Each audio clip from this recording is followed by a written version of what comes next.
Bonjour et bienvenue au Bulletin Santé 24 heures. Ici Alexandra Boutin en direct de Montréal. Aujourd'hui, nous aborderons des sujets qui nous touchent particulièrement. La nationalisation des services ambulanciers ainsi que la pénurie des médecins de famille.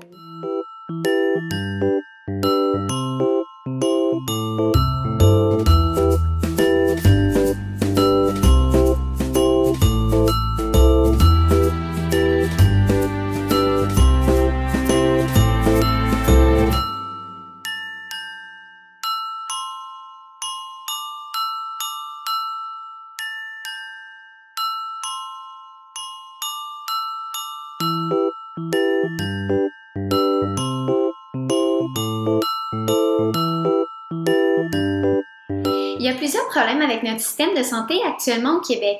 Ces problèmes-là ne touchent pas seulement les hôpitaux, ils touchent aussi les services préhospitaliers et les services ambulanciers. Au Québec, il y a un grand manque d'ambulances et le délai lorsqu'on compose le 911 est plus long que jamais.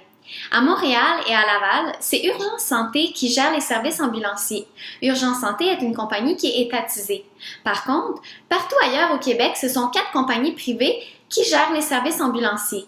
Mais il ne faut pas penser que parce que ces compagnies-là sont privées, qu'ils offrent de meilleurs services et un délai plus court. Tout ce qu'ils font, c'est qu'ils empochent les profits pour maximiser leur richesse.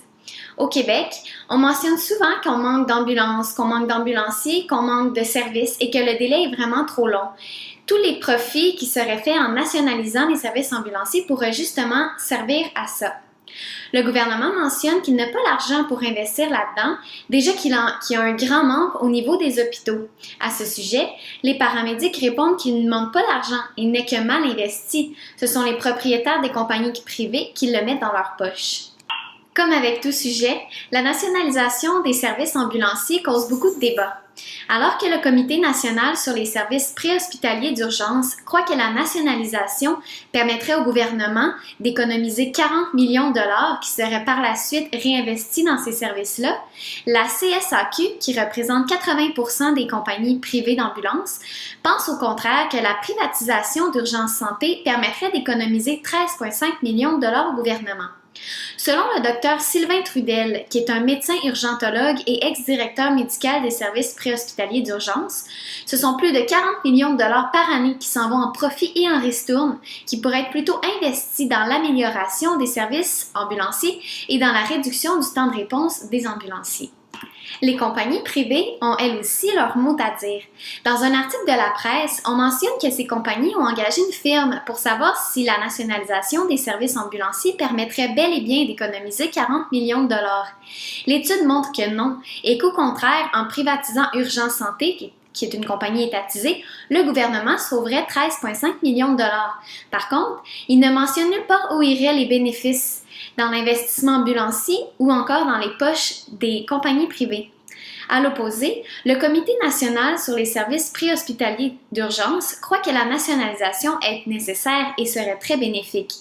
Dans un article de la presse écrit le 19 mars 2014, il écrit « Les Québécois refuseraient collectivement qu'un gestionnaire retire 15% de l'argent d'un hôpital parce qu'il en est le gérant.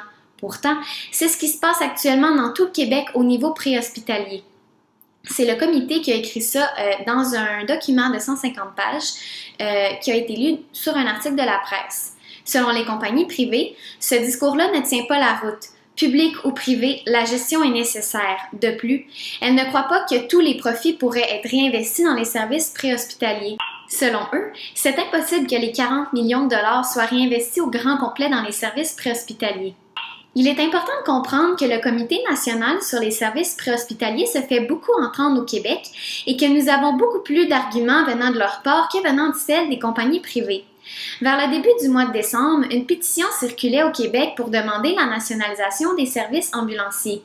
L'initiateur de cette pétition se nomme Vincent Noël Boivin, il est paramédic. Selon lui, les compagnies privées n'ont pas leur place dans le domaine de la santé et encore moins avec les ambulances.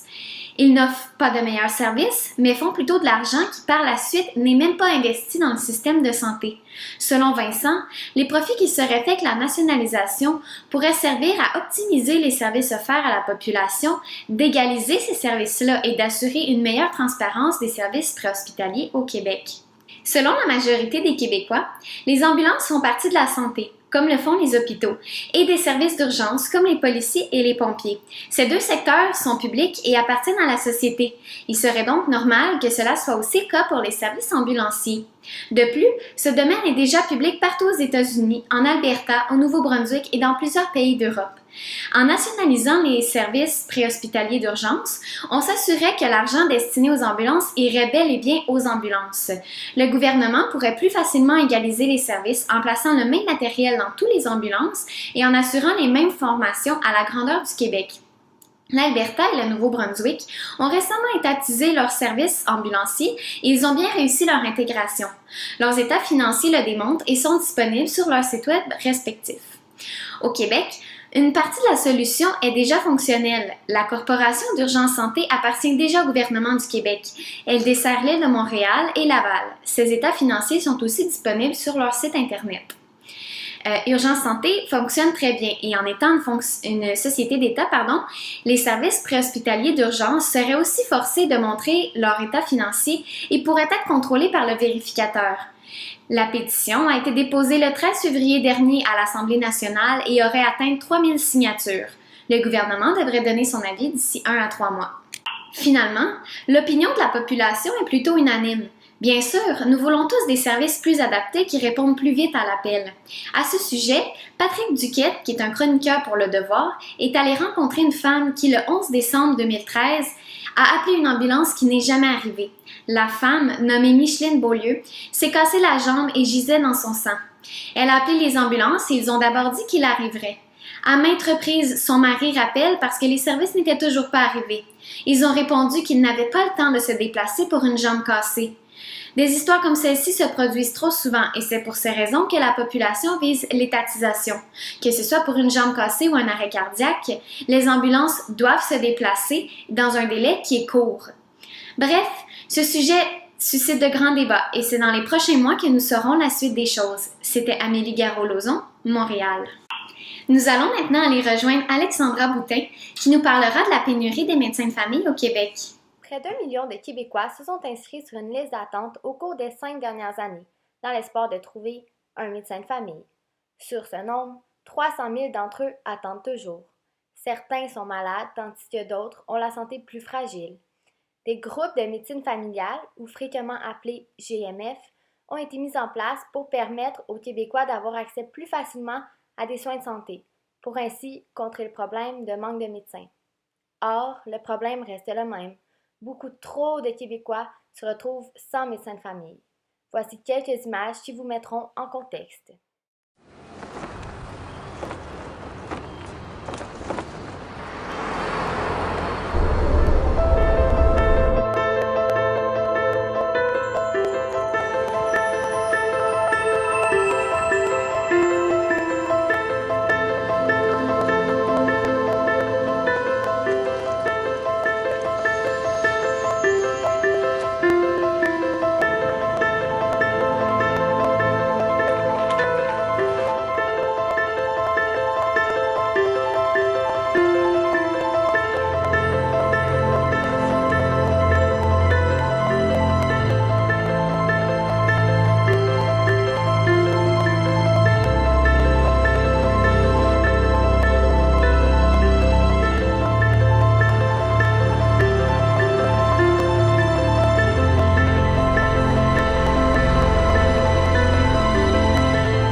Selon Pascal Breton, journaliste pour la presse, les Québécois attendent en moyenne 466 jours avant de trouver un médecin de famille. Cela représente plus d'1 an. Quant à eux, les patients en bonne santé peuvent même attendre jusqu'à 3 ans. Le pire dans tout ça, c'est que tout le monde n'est pas égal.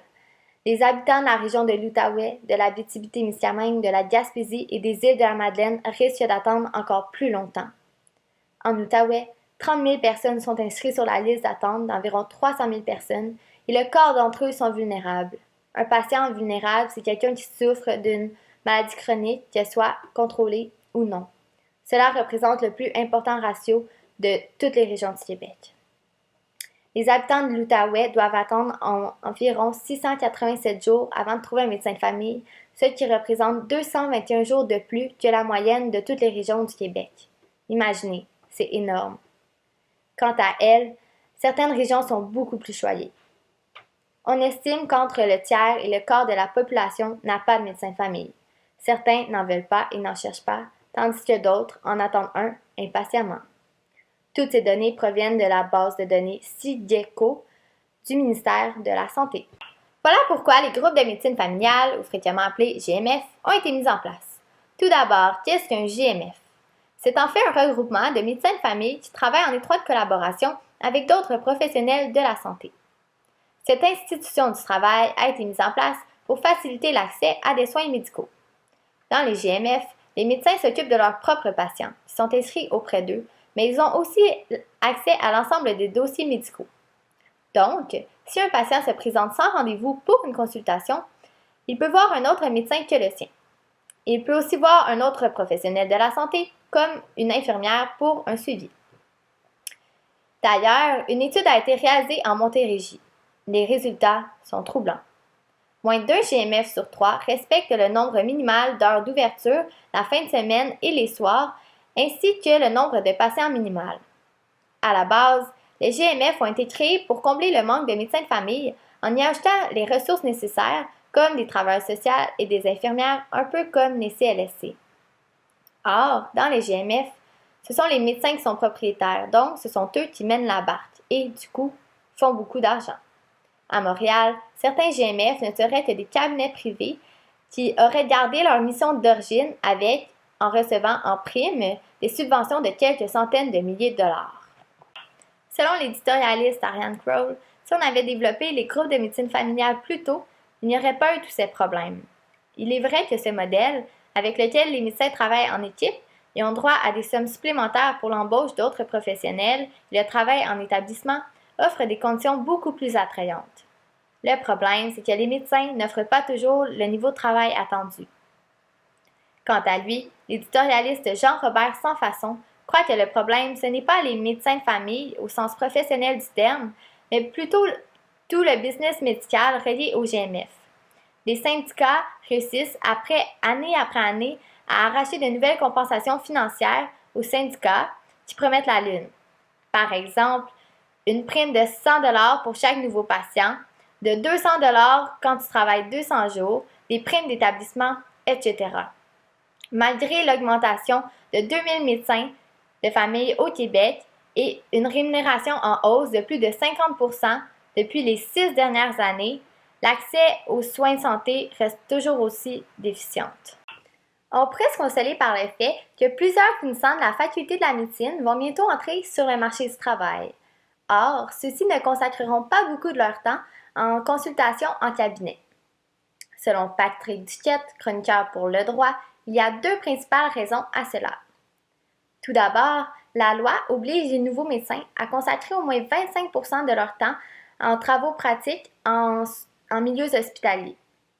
Mais la principale raison, c'est que c'est beaucoup plus payant de travailler dans un hôpital et c'est beaucoup moins stressant que d'ouvrir son propre cabinet.